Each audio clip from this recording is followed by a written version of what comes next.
मैं तो नहीं आ रहा। स्टार्ट। समय रैना के प्लेटफॉर्म पे रणवीर इलाहाबादिया ने जो कुछ वक्तव्य अपने बयान दिए जो बहुत ही शर्मनाक है, उस पर बातचीत करने के लिए आज हमारे साथ सुनील पाल, देश के जाने माने कॉमेडियन। सुनील भाई, अभी पुलिस गई उनके पास तो वो कहीं भाग रहा है, ये क्या चक्कर है? तो भागेंगे ही ना। कैसे?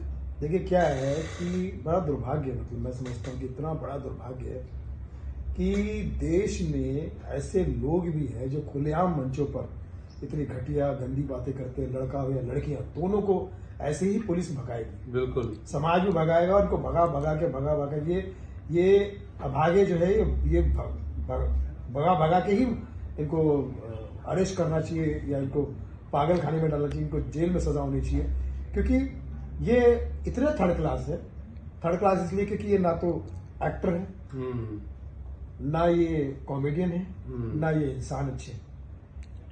एक्टर जो होता है वो माँ सरस्वती का पुत्र होता है, कॉमेडियन जो होता है घर से मस्जिद दूर चले ये कर ले किसी रोते हुए बच्चे को हंसाया जाए, इबादत की बात। Laughter is the best medicine, दवा और दुआ का काम है। और इंसान ये कहां से सगे बाप के नहीं, माँ बाप के नहीं, तो किसी हमारे जंजीर जो बेचारे 20-25 साल के जो इनके सामने जाते हैं उनको गालियां देते हैं और ये करते हैं। माना कि उन बच्चे बेचारे लड़का लड़कियां जो जंजीर से थोड़े से नादान है, थोड़े समझदार है, वो भी 10-15%, बाकी कुछ में जहाँ जाते भी नहीं, वो तो उनको तो हमारे देश का भविष्य है और पढ़ाई लिखाई में वो बहुत आगे और अच्छा काम कर रहे हैं। कुछ बच्चे इनको जाते हैं तो उनको नादान है तो उनको सही रास्ता दिखाना चाहिए। अब उसको उसके ऊपर तो उनके नहीं, उनको पसंद आता है, पसंद आता मतलब उनका दिमाग एक वॉश कर रहे हो, मटके की तरह है, मिट्टी की तरह है, उनको तुम जैसा बनाओगे वैसे बनेगा।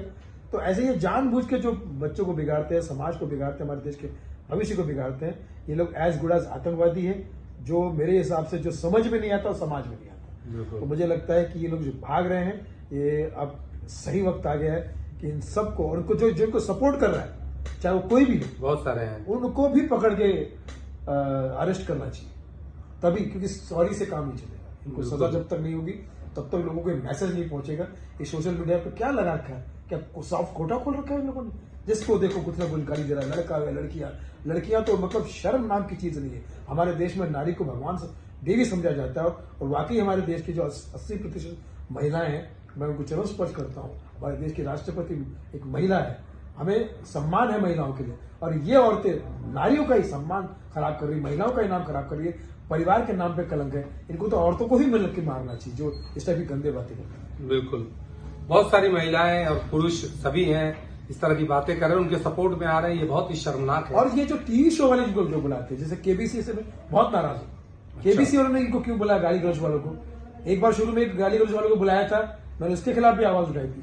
ये जितने जो सो कॉल्ड जो बड़े बड़े शोज के जो क्रिएटिव हेड है, लड़के लड़कियां, वो भी इन्हीं की माइंड के हैं, गंजड़ी चरसी है। ऐसे कई मैंने टीवी के कलाकार देखे जो उनको सपोर्ट कर रहे हैं। अरे तुमको पैसा मिल रहा है तो तुम कुछ भी करोगे।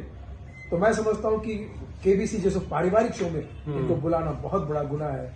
और अगर ऐसा ही होता रहा इन गाली गलौज वालों को केबीसी में, बिग बॉस में, लल्लन टॉप के जो सौरभ द्विवेदी है वो 1.5 घंटे का इंटरव्यू करता है। एक पागल सरदार आया था जो गाली देता था, उसका 1.5 घंटे का इंटरव्यू किया, जो सरदार का नाम पे कलंक है। हालांकि सरदार जी हमारे देश की शान होते हैं, फौजी होते हैं। बिल्कुल, उन सरदार जी का नाम खराब किया इस आदमी ने, पगड़ी पहने गंदी गंदी बातें करता है। तो ये जितने ऐसे गंदे नाली के कीड़े हैं, जैसे वो फ्लिप आता है ना, उनको पकड़ के हिट्स से इनको सब जैसे कीड़े मारे जाते हैं, इन सबको ऐसा पकड़ ढूंढ उनको इन गटर के कीड़ों को मारना चाहिए। बहुत ही ज्यादा और अजीब है। अभी भविष्य क्या लगता है? भविष्य, अरे मैं लाइव शो जब करने जाता हूँ तो देश और दुनिया में लोग घबराए हुए हैं।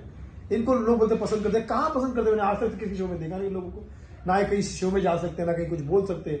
पब्लिक प्लेटफॉर्म में बोलने की तमीज नहीं, अनपढ़ जाहिल, 2 नंबर के अनपढ़ जाहिल। फ्रीडम ऑफ स्पीच, अरे क्या फ्रीडम ऑफ स्पीच का मतलब समझते हैं क्या? फ्रीडम ऑफ स्पीच का मतलब होता है समाज के लिए, कल्याण के लिए आपका मुंह खोलना, जो कितनी ही बड़ी ताकत के सामने दबे कुचले शब्दों को सामने लाना, बोल के लब आजाद है तेरे, अपने स्वार्थ के लिए कुछ भी गंदगी हो, सच्चाई के लिए फाइट करना होता है। हमारे शोज कम हो रहे, लोग डर रहे हैं, घबरा रहे हैं कॉमेडी शो करने से। अरे हम अपने दर्शक माई बाप से निवेदन करते हैं कि भैया हम 2-4-10 लोग जो पारिवारिक कॉमेडी करते हैं, आपको प्रणाम करते हैं, आप हमारे लिए क्राउड नहीं प्राउड है, भीड़ नहीं लीड है। आप ही हमारे अन्नदाता है, आप ही हमारे अन्यदाता है। आप हंसते हैं तो हमारे घर बसते हैं, वरना हम कॉमेडियन बहुत सस्ते हैं। हमें कभी भी कोई कॉमेडी शो में बुलाइए, निश्चिंत रहिए। दिल, दिमाग, आंखें, आवाज, नेचर, नियत और कंटेंट हमेशा हम साफ सुथरा लेके आएंगे। आप सबको प्रणाम है। और इन अपराधियों के साथ में मेरी जंग चलती रहेगी। और आप सब भी दर्शक वर्ग इनको जितना हो सके सोशल मीडिया से बायकॉट कीजिए और ऐसी गंदगी खत्म करने में समाज की और सहयोग आने वाली पीढ़ी की हेल्प कीजिए। बिल्कुल सही है। नमस्कार, धन्यवाद।